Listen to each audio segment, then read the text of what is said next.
วันขันไว้ไอเห็นสมควรเลือกไว้ทางกว้าง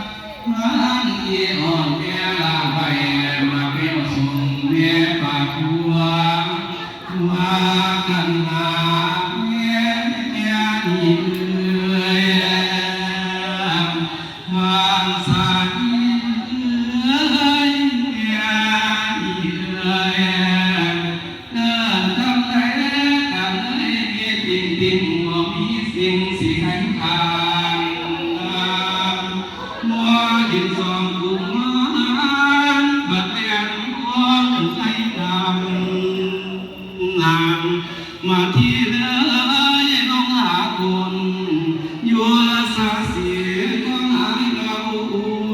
เดือบางข้าเจ้ารุ่งนำมันจัว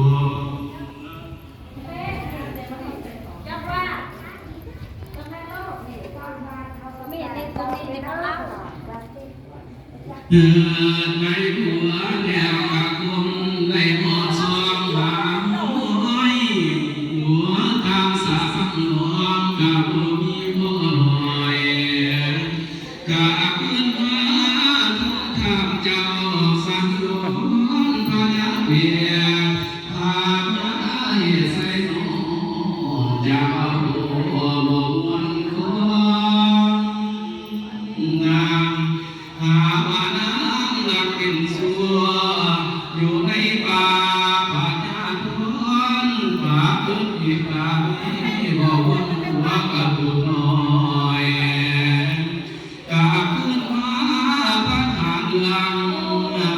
ฟ้านำหาดูวางกว้างดูถูกกายโดดขึ้นทิมยิ้มบ่พอ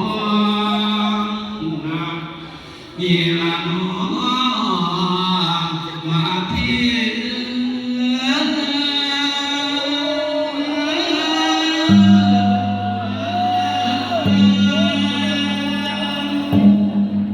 โอ้ยเพิ่นมาสากเกิดไปสิได้ฟ้าหัวสาผาหากมีไก่บางชุ่มว่าข้าวดำหัวไก่ข้างกวางไปล้วงต้มหัวไม่เสียวางใส่มีบ่อแผ่ไปลุ่มหัวแผ่ขี้โคลนเจ้าหากเนื้อที่ไทยสีทางกินแกงไก่มาที่ไก่บ่เจ็บปวดไปสิหัวน้องมอนบัวสาธา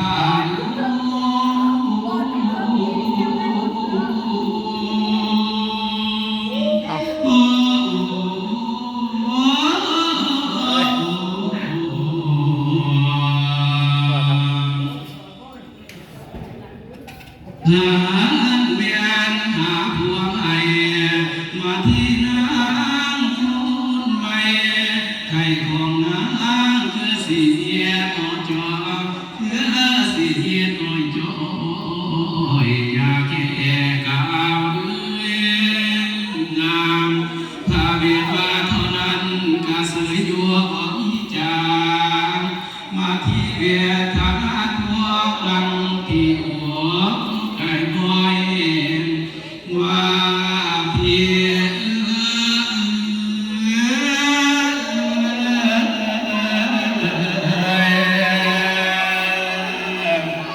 สั่งมาทำเย็นแขวงหาอาหูวันให้หายเรื่องแต่น้องอายน้ำแต่นี้จากเรื่องหวังเพิ่งผ่านรอบหัวแก้วแท้ผู้เดียวหาว่านังมีโอเปียวว่าตามมาคุณทาเป็นคำจริงคอยหลอกเมียน้ำหามาเพียงอย่างพระองค์ท่านทุกส่วน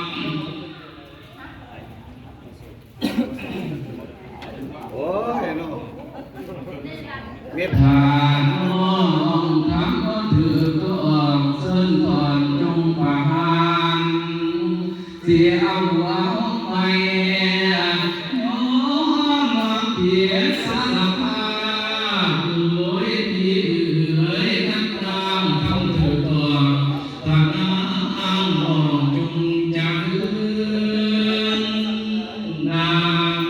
ว่าเท่านั้นปางแดนนักโอ้ยไปลงอ่อนป่าไปป่าน้องใหม่ให้ป่าน้องกวางเก็บว่าพานหัวเมื่อเย็นสาซึ่งเป็นตังเขาละมังเขาเฮียบัวสากุณาเขาเทียบีเงียนบางตัวสามีกลางปีโดนไม่ตื่นพาน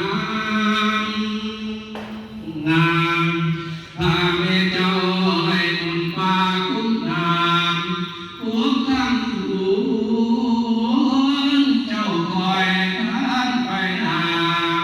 แม่จะเป็นเส้นหนทางไกล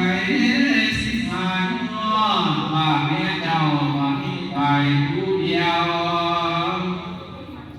เหนือมองเห็นสองอาลูกขาหลอกทั้งตัวมาเที่ยวอยู่บ่ไหลเอ๋ไให้อันวันโอ้ยสุดสัวเจ้าผู้บัวโลกวายแม่นี้เอ้ยนาสวมสายเจ้าผู้บัวมาคำกวดจังว่าตัวที่ตัวต้องทิ้งมันแก้วเหนือเอาไหลไหลเวไลหาแนวทางมันแก้วและมันเพื่อกว่าสิมาแจกหน่อยปันให้เจ้าทอกันอย่าพักกันไปเห็นดินสายมันสีกองเสียหน้าเศร้าการหาหน่อยข้าบ่เพียงนางตัวนั้นเห็นว่าบ่ไหลเรื่องก็ขึ้นสู่อาสู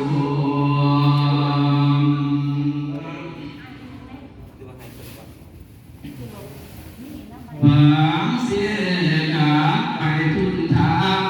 ตาเสียสันนอนเจ้าพากันเลยว่าเจ้าวันไหนอยาก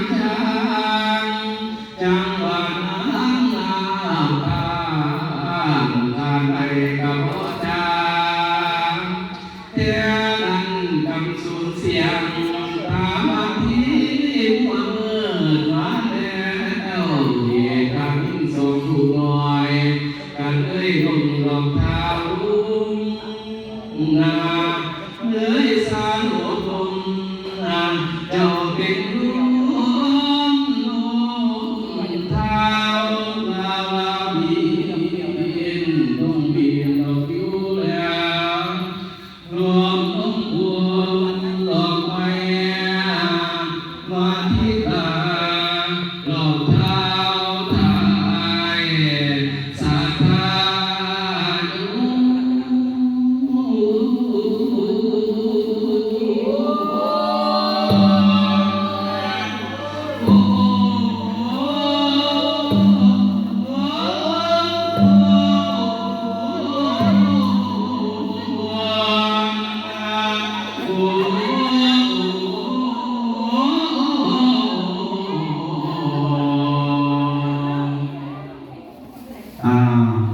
วันนี้เป็นวันที่ทำให้เนาะ